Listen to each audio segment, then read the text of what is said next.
Avui volia esmorzar pa, però se m'ha cremat i jo, que mai vull llançar res, m'he preguntat, me'l menjo o no me'l menjo? És realment dolent menjar-se els aliments que s'han cremat? I sobretot, quina és la raó?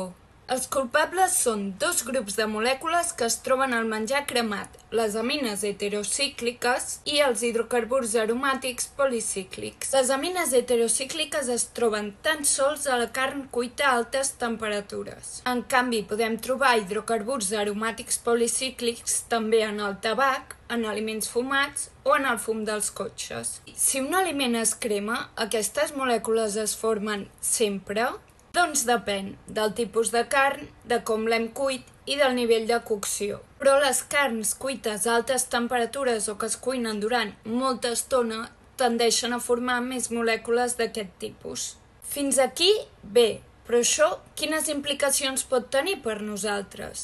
Molts cops, en biomedicina, resulta molt difícil estudiar la influència d'un sol element a la salut humana. Perquè vivim en un món on estem exposats a moltíssimes coses, llavors resulta difícil atribuir un problema de salut a una substància en concret. Però al laboratori es duen a terme experiments sota condicions molt controlades i, per tant, es poden fer aquest tipus d'exposicions. S'ha vist que en animals, els hidrocarburs aromàtics policíclics i les amines heterocícliques poden provocar diversos problemes de salut, entre els quals càncer. Ara bé, en aquests estudis s'utilitza una dosi molt superior a la que ingerim de manera normal. En humans, de moment, no s'ha pogut establir una relació entre aquestes molècules i problemes de salut. És molt difícil saber el nivell exacte d'exposició d'una persona a aquestes molècules perquè no només les rebem a través de la dieta, sinó també per altres vies. A part del que he dit,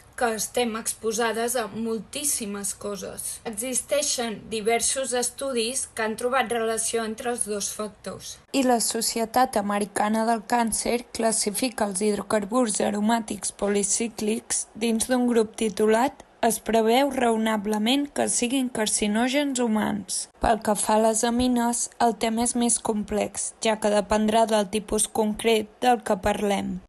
Per tant, tot i que faci ràbia, millor curar-se en salut i llançar el pa cremat a la brossa. En la realització d'aquest vídeo no s'ha cremat cap tol de pa de manera intencionada.